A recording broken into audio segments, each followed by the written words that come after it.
Egypt, the richest source of archaeological treasures on the planet. Oh, that's a fabulous one. Beneath this desert landscape lie the secrets of this ancient civilization. Wow, you can see why the pharaohs chose this place. Now, for a full season of excavations, our cameras have been given unprecedented access to follow teams on the front line of archaeology. I'm driving so fast because I'm so excited. It's an entrance. We can see an entrance. Revealing buried secrets. I have just been told that they have found something. Oh my gosh. A sphinx! And making discoveries that could rewrite ancient history.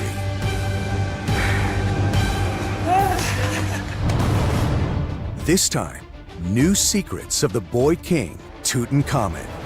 Alia uses pioneering technology to reveal startling new evidence about his tomb and why it remained hidden for 3,000 years. A lot of robberies were going on. How was it not found? Ace's team discovers a long-lost cache of King Tutankhamun's treasures. The most exciting discovery in my career. And Alejandro discovers extraordinary burial treasures in a 4,000-year-old tomb. Congratulations.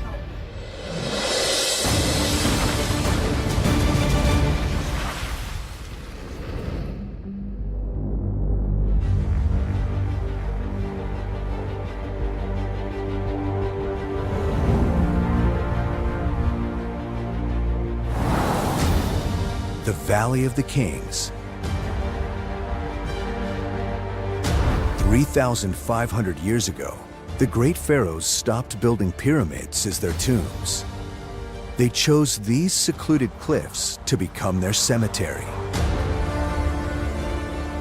Today, archaeologists come from all over the world to unlock the mysteries still hidden in this city of the dead. It's the first day in the valley for Cairo-born Egyptologist Aliyah Ishmael and her team. It's a real buzz in this place. People are coming from all over the world. Coming to the valley, it's amazing. I'm so proud to have such ancestry. It's one of the most famous necropolises in the world. And I think what is special is that it comes out of nowhere. Over 300 miles south of Cairo, in the heart of Egypt, lie the limestone cliffs of the Valley of the Kings. After 200 years of excavation, archaeologists have located 65 tombs hidden among the rocks. But only one has ever been found with its treasure still inside. It belonged to the pharaoh, Tutankhamun. This here is number 62, Tutankhamun. One of those great finds of the century. British explorer Howard Carter discovered Tutankhamun's tomb in 1922. One of his teams spotted steps leading down through the sand. They led to the tomb entrance, buried beneath feet of rubble and debris. What Carter found inside inspired archaeologists for generations to come. Deep inside the mountains, amid a maze of tunnels that bored deep through the rock, Carter reached the tomb of Tutankhamun, hidden right in the center of the valley. Inside, he found treasures unlike anything ever seen before. Over 5,000 priceless artifacts, including golden statues. In the burial chamber, the pharaoh's mummy, wearing a golden death mask, was placed inside a coffin made of more than 200 pounds of solid gold. This intact tomb made Tutankhamun the most famous of the pharaohs. Now, Aliyah is investigating this golden pharaoh's life Wow. and why his tomb remained hidden for so long. Aliyah's team has been scanning and documenting the tomb for the last 10 years, and they've made a remarkable discovery. The idea here is to understand what's going on when you look at the data void of color. The scans strip away the paint on the walls to reveal unusual markings. This is the main scene, and here is the 3D of the north wall. So as you can see here, the silhouette of an image, and this would have been done while they were painting. The images show the indented outline of the face hidden below. It's caused by the tip of the paintbrush if you start painting when the plaster is still wet. This is why the brushes would have made a very light impression, and this allows us to understand that it was rushed. But why would the tomb builders rush such an important job? The pictures on the wall reveal another set of clues. Despite becoming the most famous pharaoh of ancient Egypt, Tutankhamun did not have a lengthy reign. He was only a 9-year-old boy when he became king and relied on trusted advisors to help rule his vast empire. As Tutankhamun grew older, he was known to portray himself as a warrior king, riding into battle on a chariot. But the boy king suffered from multiple illnesses, including malaria. He was only 19 years old when he unexpectedly died. هو هنا بقى الأبيض. يعني هو الأبيض. Aliyah thinks the marks her scans reveal in the plaster are evidence of a hurried burial due to Tutankhamun's sudden death. The decorated part of the tomb is very small. It's only the burial chamber. The rest of the tomb is not decorated. If they had more time, all of this was going to be decorated. While the tomb's construction may have been rushed, its treasures were everything a pharaoh could desire to take him into the afterlife. So why did this tomb lay hidden below a layer of rock for thousands of years when all the other tombs in the valley were looted? To solve this mystery, Aliyah will turn to new technology as she moves her investigation out into the valley. 300 miles north, in Giza, in the shadow of the pyramids, the biggest treasure haul in history is getting a new home. A $1 billion museum and research center. When completed, the Grand Egyptian Museum will reunite all of Tutankhamun's treasures in one place for the first time in 100 years. Having all of the pieces from the tomb of Tutankhamun together in one place, this will be a fantastic chance to find new facts, new hidden things about Tutankhamun. After Carter removed the treasures from Tut's tomb, they ended up in museums around Egypt. Now, for the first time, scientists and Egyptologists will use modern technology to analyze each object. Some details reappear and give us new information about these antiquities. But some of Tut's greatest treasures are yet to arrive.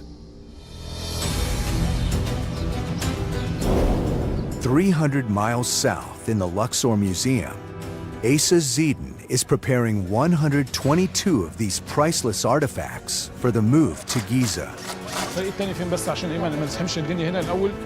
I'm very proud to work with this kind of the artifact. We have a huge responsibility for deal with the collection of Tutankhamun. This is the once in the lifetime to move this collection to Cairo. Asa's packing list includes one of Tut's famous chariots, intricate model boats, and a unique head of the cow goddess Hathor, elaborately gilded with gold. From my opinion, this head of cow, like the mask of Tutankhamun, very important pieces in these collections. لحد الأسانسير عندي. After just 4 hours, Asa's packing suddenly comes to a halt. One of his teams has discovered something completely unexpected in his storeroom. It's an antique box that Howard Carter used to pack and transport Tutankhamun's treasures out of the tomb. I never discovered something like that before. It's the most exciting discovery in my career. The box has been missing, presumed lost for decades, and no one knows what treasures it may hold. 120 miles south of the Valley of the Kings, near Aswan, a Spanish research team from Haiyan University is hoping to follow in Carter's footsteps and make new discoveries that could rewrite history. Professor Alejandro Jimenez Serrano heads the largest foreign team working in Egypt. Today is the first day of the dig season. Sorry for the mess. We are sharing the room, 3 researchers of the team. This is my bed, supposedly the best one. Sorry. It's amazing to get up and the first thing that you see, apart from the ugly face of your roommates, is the Kubet el Hawa, the hill. Kubet el Hawa is one of the largest ancient burial sites in Egypt. So far, 100 tombs have been discovered here. They belong to the nobles who governed Egypt hundreds of years before the pharaohs buried in the Valley of the Kings. Alejandro's mission is to hunt for more unopened tombs and reveal more about these early Egyptians. It's difficult to explain how I feel. It's not only nervous, it's exciting. It's a mix of feelings. It's an honor to come every year. Now it comes the most difficult part of the day, to climb the hill. This is the team's 10th year digging here. So nice to be here again. There's a reason why everyone is excited to be back. Last year, Alejandro found the entrance to a sealed tomb, but his permit expired before he could explore inside. Today is 40 degrees. I'm working under the sun. Today is gonna be tough. To protect against modern-day tomb robbers, they put a steel security door to block the entrance of the vertical shaft that leads to the sealed burial chamber. Well, it has been 1 year waiting. 1 year imagining the possibilities. I'm very excited.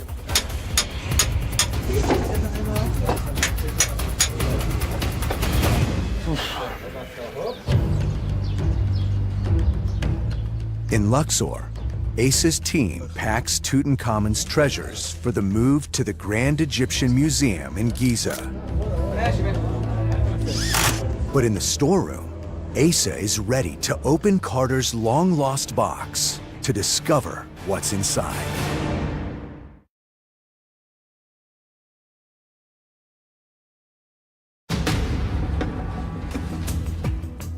The team gathers around to see if the box really does contain priceless treasures from Tutankhamun's tomb. Oh, Fantastic. it's amazing. These delicate wooden pieces are ancient boat parts. Thank you, Mr. Muhammad Atwa, about this new discovery. Storeroom records suggest they could be missing from a model boat Howard Carter found in Tutankhamun's tomb. This is the head of the bundle, like that. And the remains of the gold is still there after all these years. According to ancient Egyptian beliefs, boats played a key role after death. So placing model boats into tombs was a vital part of any burial. The vessels also came complete with crew because it was believed the replicas would come to life and help with fishing and transport in the underworld. The pharaohs used a special vessel to sail across the sky for eternity. Ordinary people also thought they could reach the afterlife by boat, rowing on the Nile and into the next world. You can see here the date of the newspaper. It's Sunday, 5th of November, 1933. Howard Carter, maybe he read this newspaper before using it as a support in this box. To discover where these pieces came from, Mohammed inspects Carter's original inventory. Here the photo which taken for the tomb itself, and here we can find the boat. It's number 321, and with the mast itself, which is here. Records show that the box was sent to Luxor in 1973, but had gone missing, presumed lost or stolen. It's really exciting, a new discovery for one of the most important artifacts belongs to the King Tutankhamun. Asa thinks the rest of the boat is safe in the new Cairo lab, so they may finally be able to reunite it. To transport the treasures to Giza, Asa's team must traverse 400 miles of barren desert roads and crowded city streets before they reach the safety of the new museum. It will take 2 trucks to transport all 122 of the artifacts to Giza. This is very, very big moment for the collection. This is the final trip of Tutankhamun. But with such priceless relics on board, there's concern the convoy could be a target for a hijacking. We have a good police and a good army. They will follow us during moving from Luxor until arrive to Cairo. With security in place, it's time to roll. They now face a grueling 12-hour journey through the desert to reach Giza before nightfall. Ever since Carter's discovery of Tutankhamun's priceless golden treasures, archaeologists have continued to try and figure out where and how the ancient Egyptians found vast quantities of gold.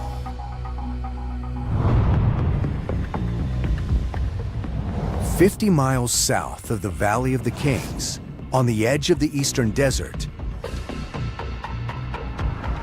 French gold expert Thomas Fauché and archaeologist John Ward are on the hunt for the origins of Tutankhamun's gold.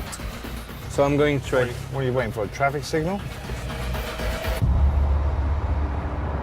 The Eastern Desert covers 85,000 square miles of remote, barren wilderness. Some of the rock here contains tiny grains of gold locked inside. Thomas has studied ancient gold mining techniques for 7 years. Now he wants to see if he can find any evidence of it. But this part of the desert is a risky place to be. The thing is, we need to leave before dark because it's not safe if we are staying there, because we can lose our way, we can have an accident, and it's also at the sunset that all the snakes are going out. Snakes? Yeah, vipers. No one told me about that. They are on vipers, yeah. The first stop, an ancient well. It could provide clues to the location of mining communities during the time of Tutankhamun. This is the well just in front of us, yeah. It's dry. My God, that's a long way down. The well might be dry today, but it was so important to the ancient Egyptians, they built a temple to honor it. It's beautiful, isn't it? They've actually applied a plaster gyp ceiling and then applied the paint. Amazing. The text engraved on these walls reveals clues about the gold miners and where they were heading. Ancient engineers built a network of wells and rest stops stretching all the way across the desert, each a day's walk from the last, enabling travelers and miners to safely cross and explore the barren desert. The temple carvings indicate these wells led toward the mines. Thomas hopes he will be able to find some evidence of the people behind Tutankhamun's gold mining operations. Now it's time to go deeper east. Like an ancient treasure map, they must follow the trail of wells further into the desert.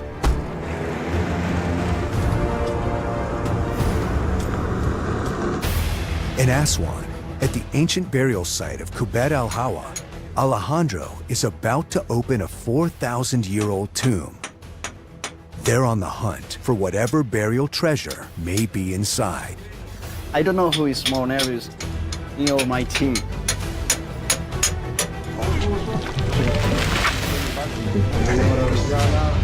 I want to go now.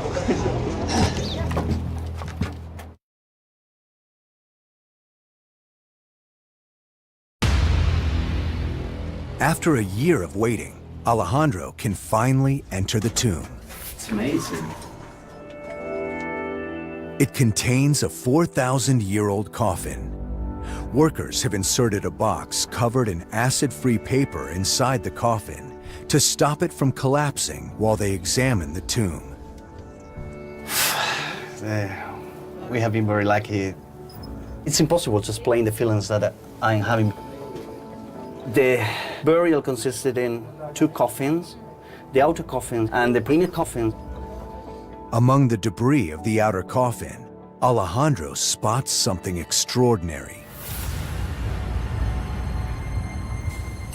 It is full of wooden models, but unfortunately, the outer coffin fall over them.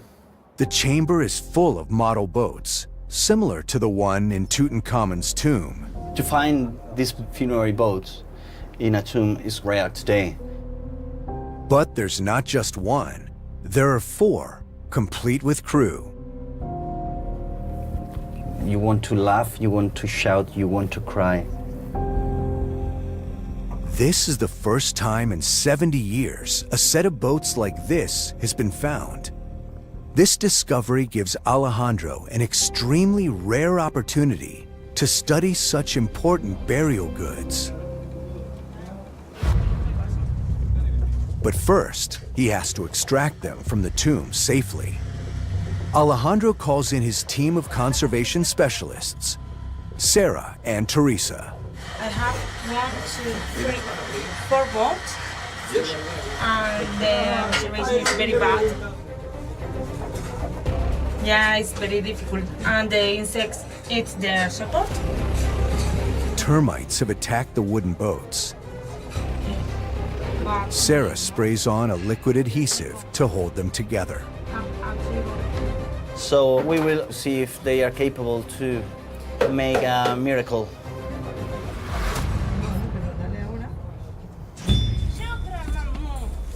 They prepare a foam-lined cradle to support the boat for the move to the team's restoration lab. But the wooden hull is stuck to the tomb floor. It'll require surgical precision using scalpels to free it. From the tomb to the restoration lab, we are talking about perhaps 40 meters. But today is very windy, which is very, very aggressive. We could not see. The ancient boats are extremely fragile.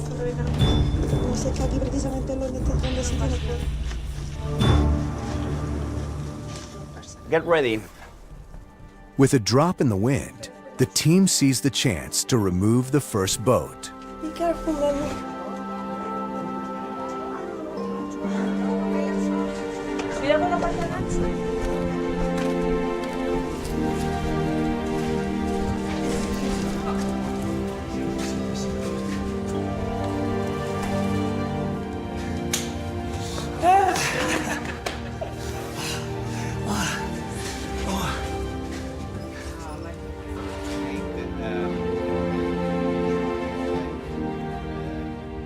Well, that was exciting. One of the best moments in my career. Have 1, 2, 3, 4, 5, 6, 7, 8. 8 person. Will take many weeks to clean it and fix the pieces that were broken. some centuries ago. While the team gets to work on the boat, Alejandro can finally open the coffin to see who and what is inside.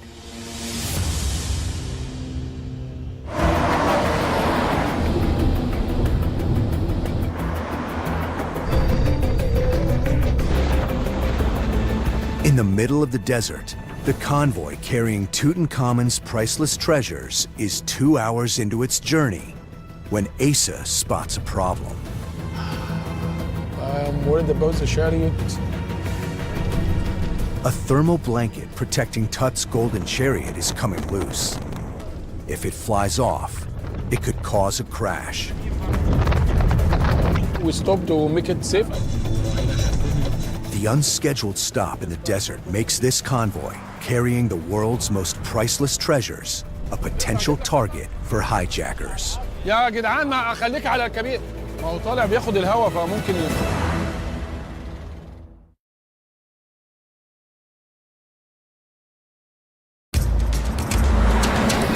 Asa and his team are unable to secure the loose thermal covering protecting Tut's chariot.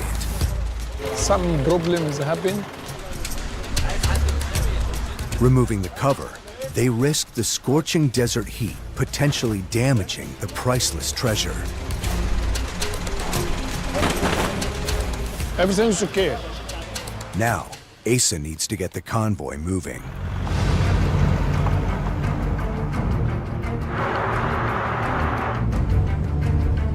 We hope to arrive to Cairo safely.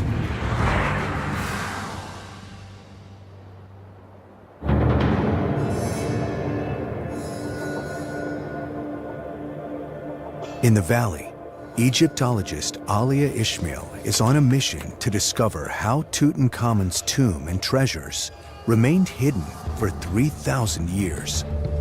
A lot of robberies were going on in ancient times and modern times, but it seems that this particular tomb was not found. How was it not found? The ancient engineers of Tutankhamun's tomb had a plan. Inside the mountain, they went to great lengths to conceal the tomb. The pharaoh's burial chamber is located 26 feet underground and is defended from the inside out. Engineers constructed a wall to block off the burial chamber. They filled the corridor leading to the king with tons of rubble before sealing a final doorway and covering Tutankhamun's tomb with a vast amount of boulders under earth, standard tomb protection of the day. But when Carter discovered this tomb, it had more material on top than any other in the valley. This may explain how it remained undiscovered for over 3,000 years. But how did this extra rock and debris get here? Alia joins German geologist Martin Ziegler to investigate. If you want to understand the evolution of the Valley of the Kings, you need to also understand the evolution of the rock. Martin thinks there could be clues in the rocks at the entrance to a nearby tomb. Just at the entrance of it, the slab is just hanging above. A rock basically could fall out of the cliff.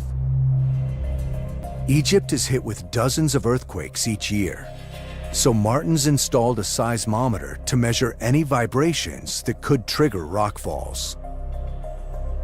With this one, we calculated to be away about 600 to 700 kilometers from the Valley of the Kings. What if an earthquake were to happen like much closer to the Valley of the Kings? How would it affect it? A very big earthquake could destabilize some rock portions. So when you look in the history of recorded earthquakes, the historic time scales, let's say the thousands of years, we have some records of earthquakes of that type of magnitude. So could rockfalls caused by earthquakes 3,000 years ago account for the extra tons of rock that covered the entrance to Tutankhamun's tomb? From the geological past and the historic point of view, we could have rock falls or rock slides that are triggered by earthquakes, covering tombs. But there are no cliffs directly above Tutankhamun's tomb, so it wouldn't have been hit by a direct rockfall. How did so much extra material travel down the valley and completely cover the entrance to the tomb? To solve this mystery, Alia and Martin must take to the air.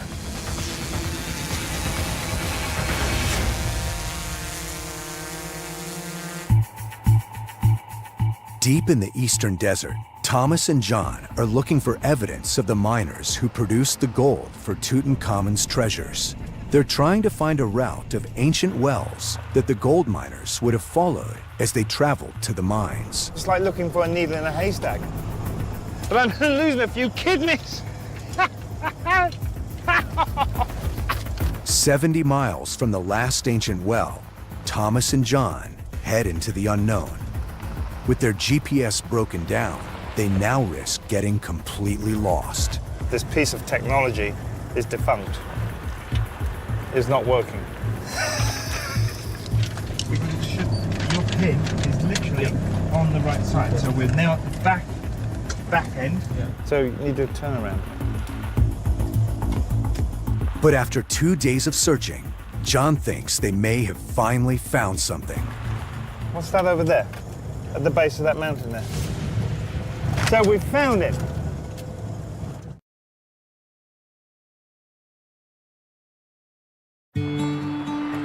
Okay, so it looks that we found a very interesting place here. It's a settlement. It may look like scattered stones and debris, but to Thomas's expert eye, he can see the outline of ancient buildings.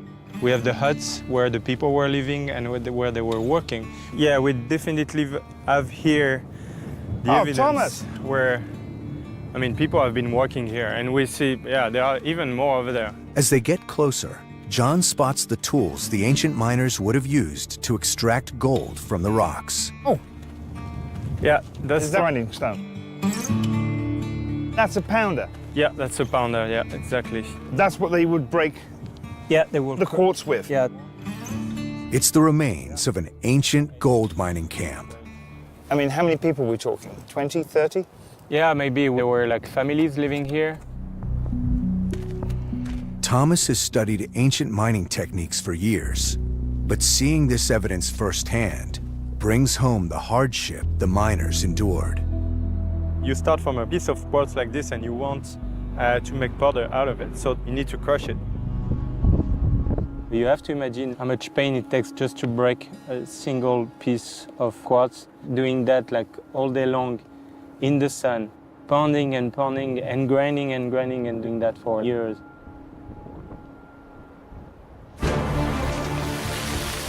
Evidence here paints a picture of the life of desert miners. They cut shafts stretching up to 32 feet deep into the stone in search of precious seams of quartz rock that contained gold. Crushing the quartz was a massive undertaking. Mining experts have calculated that a team of 20 people would take a week to process enough stone to make just a spoonful of gold. That's heavy.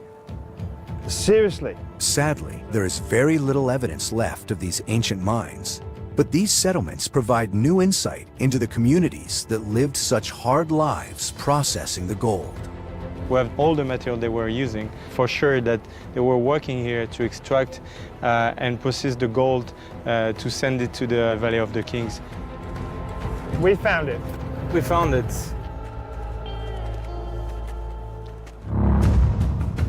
In Aswan, Alejandro's team prepares to remove the coffin from the tomb they've opened. Inscriptions reveal it belongs to a man called Shumai. They have just struck the lid of the coffin of Shemaim. Rebecca, you are the first person that is looking at Shemai's face in 4,000 years.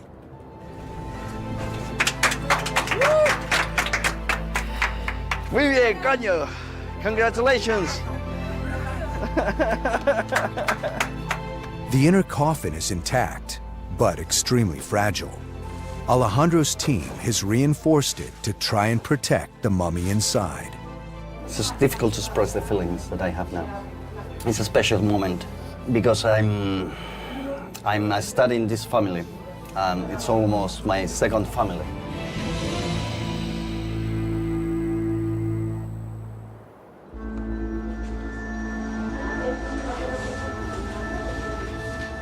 In the restoration lab, the intricate beauty of the model boats is starting to appear. Termites have eaten much of the wood, but their excrement has actually helped hold parts of the boat together for thousands of years. We have some parts that are still in a very good state of conservation. This head of the man, it is covered with the excrement of the termites, but the wood is still visible. Alejandro has spotted a figure distinct from the other carvings. We can see in the middle of the boat a yellow face which belongs to a mummy, which would represent Shemai. This exceptional discovery will help archaeologists understand the evolution of burial practices in ancient Egypt. I was dreaming always to discover something like this. It's a dream that came truth.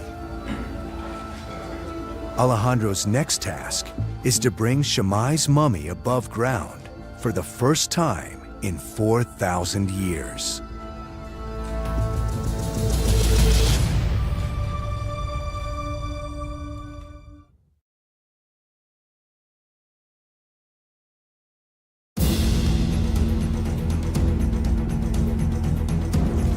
In the Valley of the Kings, Alia and Martin look for clues to explain why Tutankhamun's tomb remained hidden for so long. They've got special permission from the government to use a drone to get a unique perspective on the position of Tutankhamun's tomb. There we go. If you look down, we should be over the Tutankhamun entrance right now.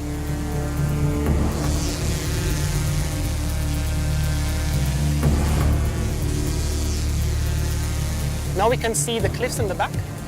Here we can see the central position where we have the tomb. And above we can see debris. Loose rock and debris cover the cliffs behind Tut's tomb. But the drone also reveals these flood channels carved into the rock by heavy rains over thousands of years. And they could be the vital missing clue.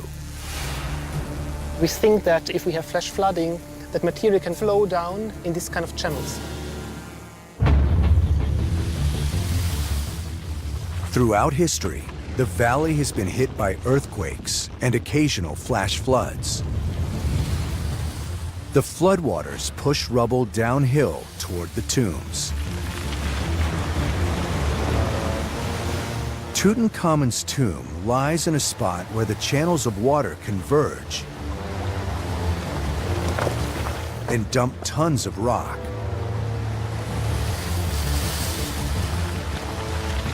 This, combined with stone chippings from a tomb built above, buried the entrance deeper and kept it hidden for over 3,000 years.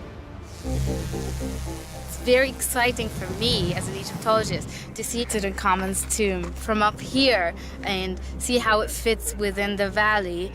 It is the prime location. It is the one that was most protected. He got the most sheltered tomb of all. Tutankhamun was a boy king who played a minor role in Egypt's history. But because his tomb remained hidden for thousands of years, his treasure was kept safe from robbers and made him the legend we know today.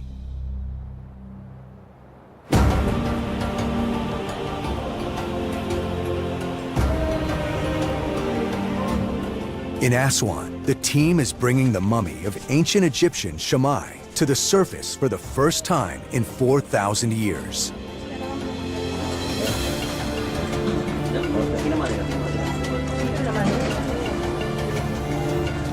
This is the culmination of 10 years of fieldwork for Alejandro and an incredible opportunity to learn more about Shemai.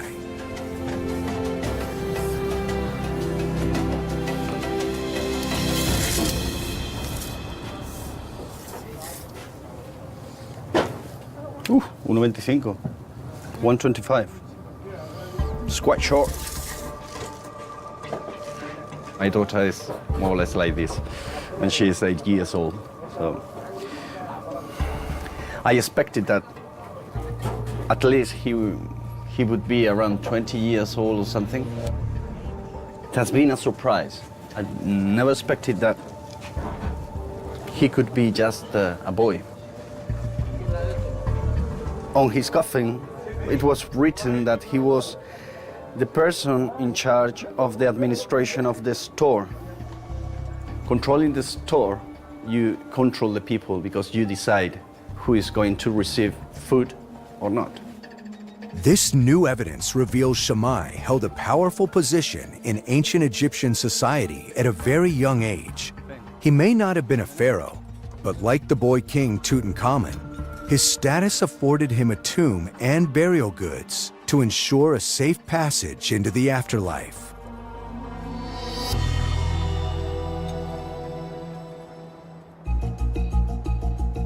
It's taken 12 hours, but finally, Asa and his convoy of Tutankhamun's treasures arrive in the city.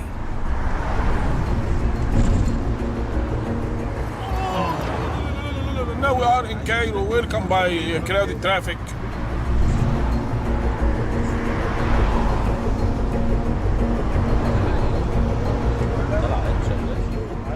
Very, very, very exciting. We wait for this moment. Tarek Tofik, the museum director, is anxious to get everything safely inside.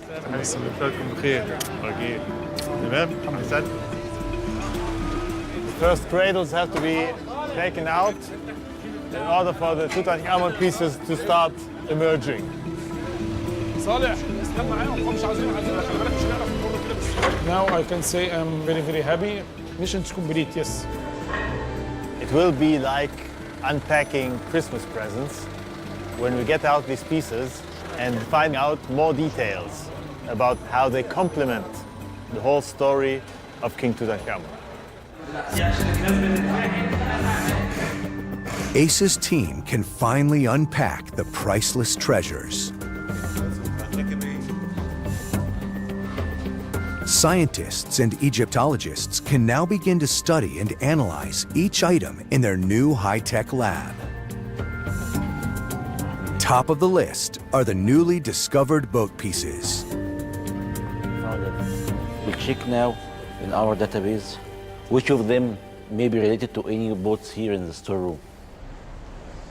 For almost 100 years, the boat that was buried alongside Tutankhamun to help him travel into the afterlife has been missing its mast. This one. In the middle, the cabin. Exactly.